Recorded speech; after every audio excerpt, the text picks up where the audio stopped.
The Shadow of Fu Manchu.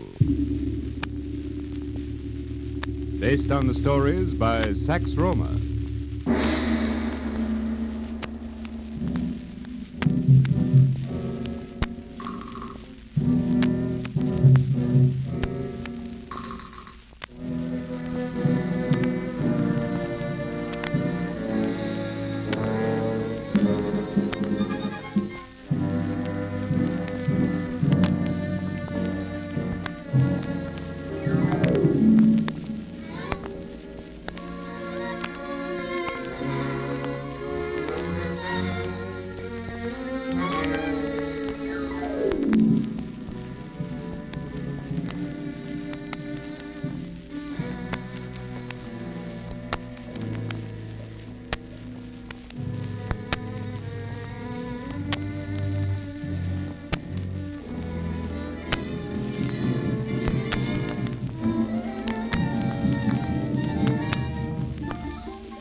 The discovery of a plaque bearing the insignia of the Sea Fund convinces Superintendent Weymouth and Dr. Petrie that agents of Fu Manchu and the Sea Fund are responsible for the disappearance of the body of Sir Lionel Barton from his camp in the Valley of the Kings. In a photograph supplied by Rima Barton, Sir Lionel's niece, Shan Greville, his secretary, recognizes the features of the mysterious Madame Ingomar under the disguise of an Arab woman.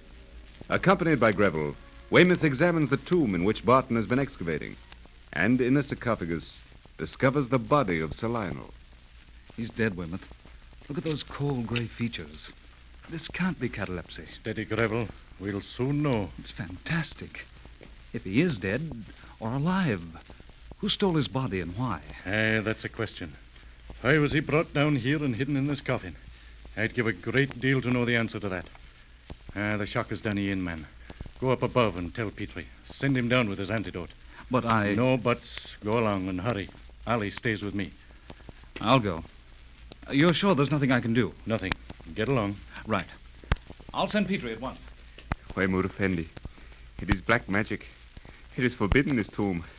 Everyone has told me so, and it is true. It would appear so, Ali. It is so, Effendi. Oh, Allah is great. I testify that there is no God but Allah, and Muhammad is his prophet.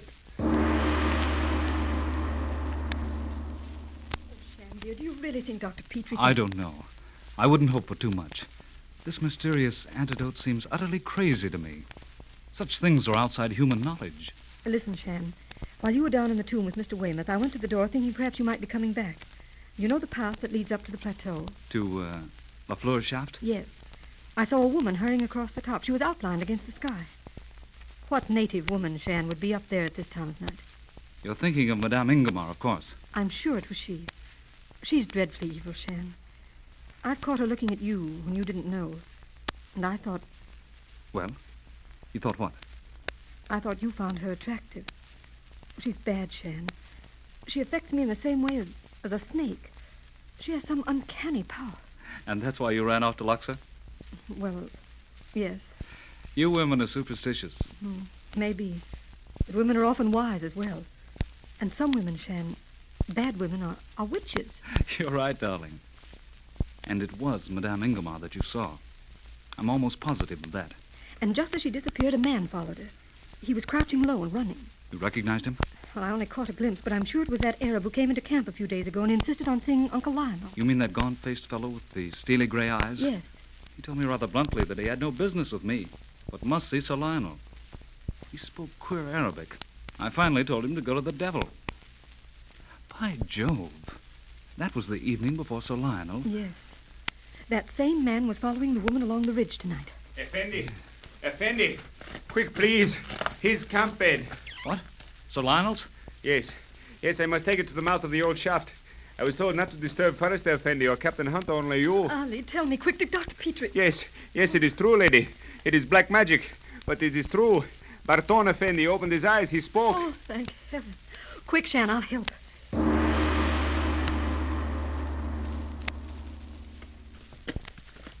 There they are, at the mouth of the shaft. Here, Greville. Hurry. Dr. Petrie, tell me, is he... Alive, my dear, unconscious. But carrying him up the ladder was exhausting to him. Take a bit of time. Ah, there, you see? He's looking at you. Oh, Uncle Lionel. Now, there, my dear. He isn't quite strong enough to do much talking now. Come. We'll take him to the Winter Palace Hotel in Luxor as quickly as possible. Can't risk the longer trip to Cairo just yet.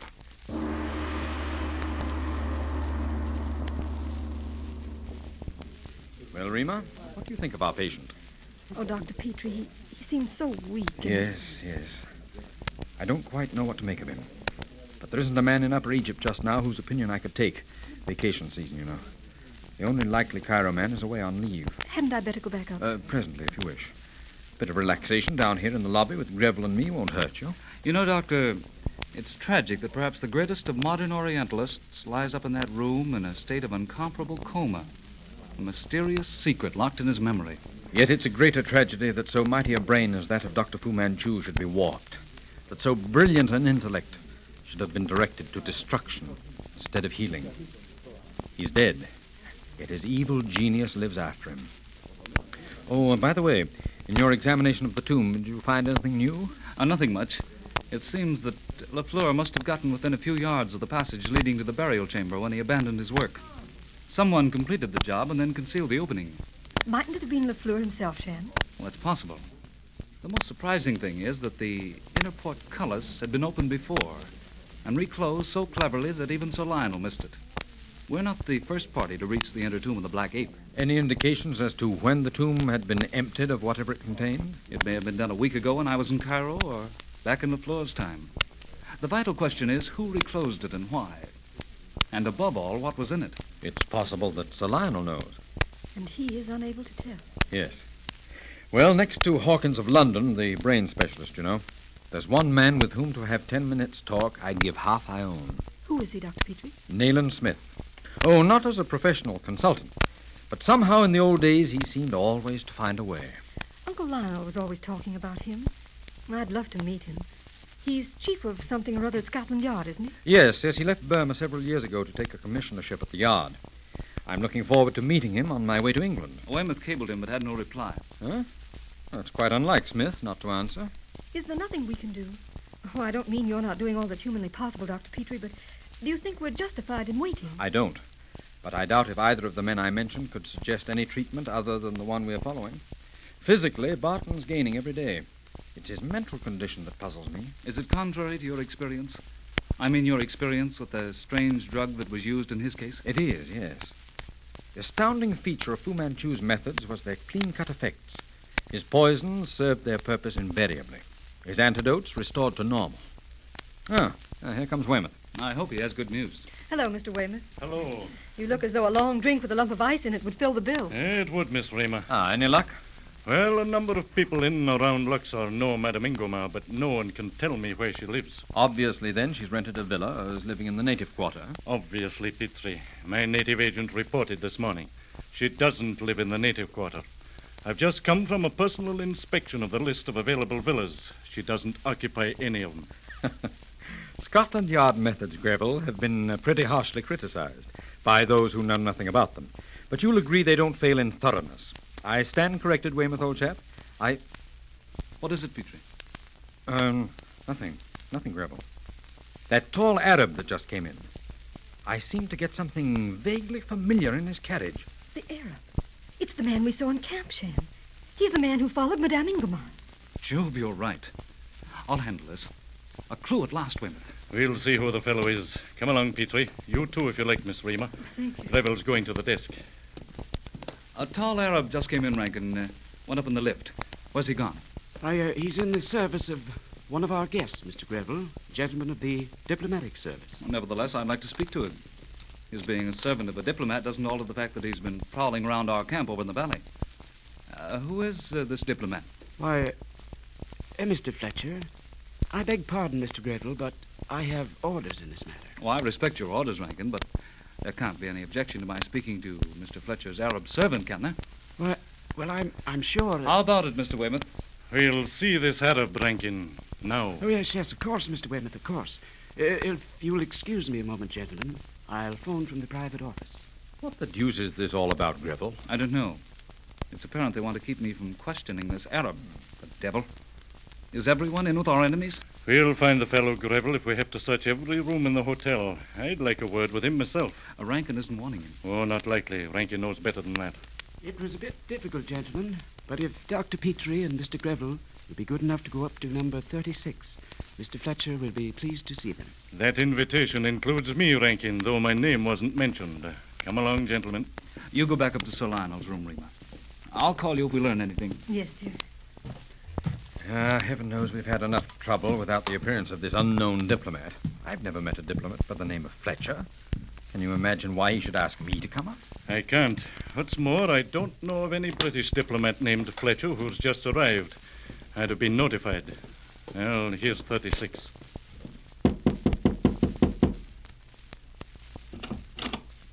Come in, gentlemen. My name is Fletcher, Dr. Petrie, and Mr. Greville, I believe. And Weymouth. I thought there was a bit of a mystery here. Since when, Fletcher, have you become a diplomat? Gentlemen, meet Inspector Fletcher of Scotland Yard. Quite a surprise, Weymouth. Mutually so, eh? It is my Arab servant that you gentlemen want to see. Step right on through into the next room, please. There he is. That's the man, Weymouth. There by the window. Come in. I say, my friend, I'd like to ask you a few questions. Allah grant I may know the replies to the Effendi's question. You'll know them right enough, Habib. Perhaps, Sidi.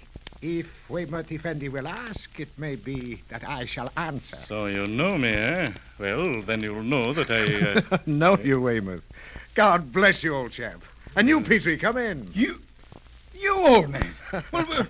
What is this? Well, by the gods... Petrie, old boy. There was no other way. By Jove, it's good to see you chaps again.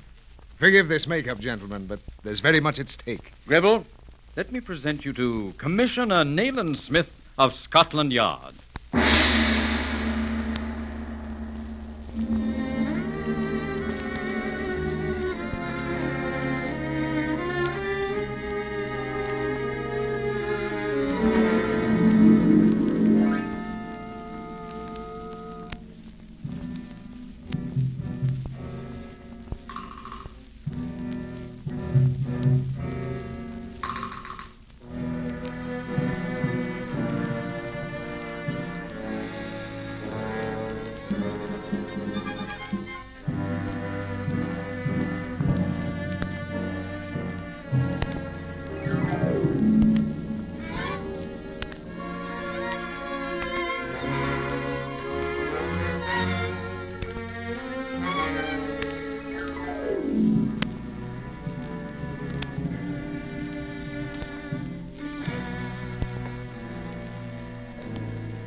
The Shadow of Fu Manchu.